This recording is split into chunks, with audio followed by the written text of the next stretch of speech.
तो दोस्तों दर्पण ऐप का नया वर्जन 2.0.1 आ गया है। आप सभी के डिवाइस में ये आज पुश हो जाएगा। इसके लिए आप सभी अपने डिवाइस ऑन रखें। तो जानते हैं इसमें क्या क्या नए बदलाव आए हैं। हम आपको दर्पण ऐप के अंदर भी वो दिखाएंगे। इस वीडियो में एसओपी के द्वारा दिखाया गया है। तो सबसे पहला बदलाव है कि आर्टिकल को स्कैन, सर्च और डिलीवर, ये तीनों ऑप्शन आपको दिए गए हैं। अब पहले ऐसा सर्चिंग वाला ऑप्शन नहीं होता था। Options has been made available for scan, search and deliver of the article. अब आप डिलीवरी सर्विसेज में जाकर स्कैन और सर्च डिलीवरी वाले ऑप्शन में जाकर आर्टिकल टाइप चूज़ करना है और उसके बाद उस आर्टिकल को स्कैन करके डिलीवरी रिमार्क्स करके सबमिट कर सकते हैं। तो दूसरा ऑप्शन जो नया अवेलेबल हुआ है वो है बल्क डिलीवरी का।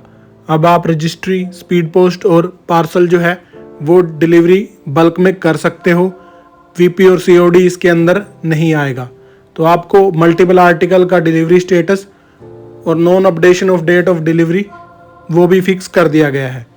इसके बाद देखते हैं तीसरा ऑप्शन जो बहुत ही आपके लिए हेल्पफुल होगा, पे स्लिप जनरेशन का। अब आप पेरोल ऑप्शन में जाकर पे स्लिप भी जनरेट कर सकते हो। साथ ही साथ एसबी विड्रॉल जो कि 20,000 से ज़्यादा नहीं होनी चाहिए, उसकी भी वैलिडेशन इसमें कर दी गई है। पांचवा जो सबसे बड़ा अपडेशन हुआ है वो है स्पीड पोस्ट का कैलकुलेशन। अगर गलत होता है, कितना अमाउंट है वो भी इसमें फिक्स कर दिया गया है। ये CSI की मैपिंग के आधार पर होता है, जिससे रॉन्ग लैटिट्यूड और लॉन्गिट्यूड की एंट्री अब ठीक कर दी गई है। छठे नंबर पर है स्पेशल कैश रेमिटेंस का ऑप्शन अब दे दिया गया है। पहले एक ही ऑप्शन होता था स्पेशल रेमिटेंस, अब उसको नेम चेंज करके कैश रेमिटेंस का ऑप्शन कर दिया गया है। ध्यान रहे, पहले आपके पास ये ऑप्शन जब आता था तो उसमें बीओ स्लिप की ज़रूरत नहीं पड़ती थी, लेकिन अब आपको बीओ स्लिप का नंबर भी यहाँ पर डालना है, उसके नीचे ही अमाउंट डालना है और उसके बाद आप सबमिट करके कंटिन्यू पर क्लिक करके आप कैश रिसीव कर सकते हो। तो ये प्रोसेस थोड़ा सा चेंज कर दिया गया है। इसके बाद जो नेक्स्ट अपडेट है वो है आपकी वर्चुअल बैग के बारे में, कि पहले वर्चुअल बैग का डाटा नहीं आता था। अगर एसओ ने सही प्रोसीजर से बैग क्लोज किया है, बीओ स्लिप जनरेशन की है, तो ऑटोमेटिकली बैग का डेटा आ जाएगा। अब बात करते हैं हम 8वें नंबर पर, जो कि यूज़र डिटेल के बारे में है। कई बार यूज़र आईडी और नेम सही नहीं आता, तो उसकी मैपिंग को भी ठीक कर दिया गया है। नेक्स्ट अपडेट है बोर्डा रिपोर्ट अगर जनरेट नहीं होती, क्योंकि कुछ स्पेशल कैरेक्टर अगर आ जाते हैं आर्टिकल बुकिंग के या फिर CBS ट्रांजैक्शन के टाइम पे, तो उसको भी दूर कर दिया गया है। जो अगला अपडेट है वो है RD डिपॉजिट या डिनोमिनेशन के बारे में, कि अकाउंट ओपनिंग के टाइम पर आप मैक्सिमम कितनी अलाउड लिमिट की अमाउंट डाल सकते हो।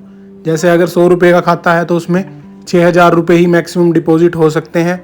तो उसी आधार पर यह वैलिडेशन लगाई गई है। इसके बाद हम नेक्स्ट बात करें IPP का डेटा अब ऑटोमेटिकली ही फैच हो जाएगा। इसके लिए आपको सिलेक्ट करनी है डेट और उसके नीचे फैच डेटा का ऑप्शन है। अब जैसे ही आप ये इस पर क्लिक करोगे, अमाउंट जो है वो ऑटोमेटिकली फैच हो जाएगा। अगर गलती से अमाउंट रॉन्ग आ रहा है तो आप उसको एडिट करके ठीक भी कर सकते हो। इसके बाद बात करें हम VPMO बुकिंग की प्रोसीजर का, तो अब VPMO का जो आइकन है वो अलग से बना दिया गया है। जैसे पुराने RICT दर्पण डिवाइस में होता था, बुकिंग का प्रोसीजर जो सेम रहेगा, सिर्फ आइकन ही चेंज किया गया है और उसी के आधार पर वहाँ पर आपको VP आर्टिकल सिलेक्ट करना है, उसी के आधार पर आप VPMO बुक करना है।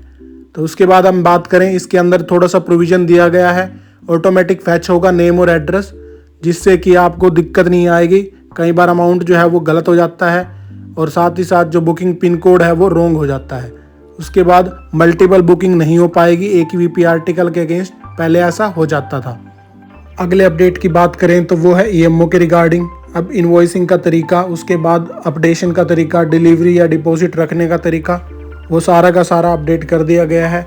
इन्वॉइस EMO में जाकर आप जितने भी EMO आपने रिसीव करे हैं वो आप सारे EMO को वहाँ देख सकते हो। इसी हिसाब से आप बल्क में उनको डिलीवर भी कर सकते हो, डिपॉजिट में भी रख सकते हो। ये सारा का सारा प्रोविज़न आपको दे दिया गया है। EMO बल्क पेमेंट ऑप्शन भी है और बल्क रिमार्क भी आप अपडेट कर सकते हो।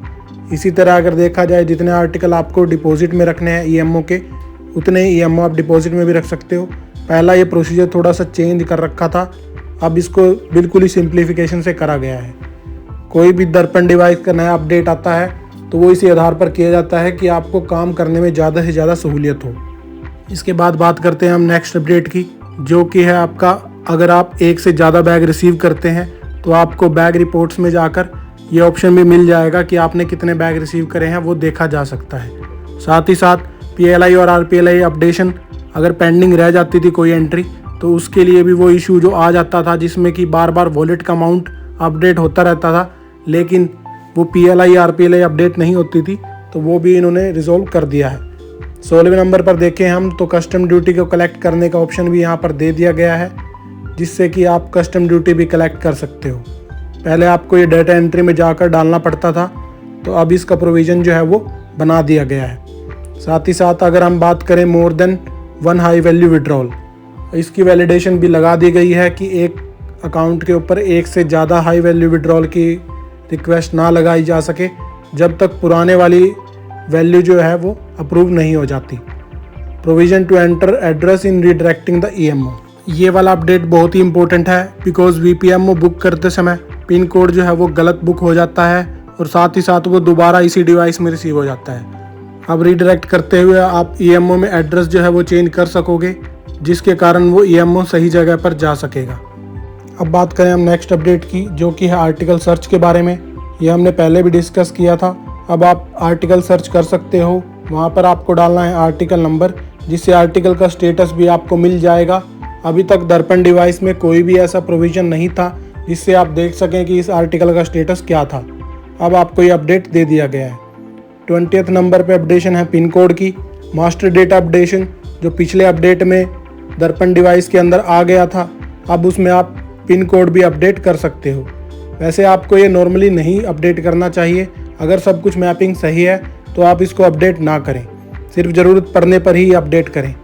इसके बाद आता है नेक्स्ट ऑप्शन, जो कि है एडवांस प्रीमियम पेमेंट। इसका रिस्ट्रिक्शन लगा दिया गया है। प्रोविज़न हैज़ बीन इम्प्लीमेंटेड कि 12 से ज़्यादा मंथ की आप PLI RPLI की पेमेंट नहीं डाल सकते। User have attempt to collect, अगर 12 से ज़्यादा महीने की पेमेंट आप डालोगे तो वो एरर दे देगा, इससे ज़्यादा प्रीमियम पेमेंट आप नहीं ले सकते। 22वें नंबर पर जो है डिजिटल पेमेंट के बारे में है।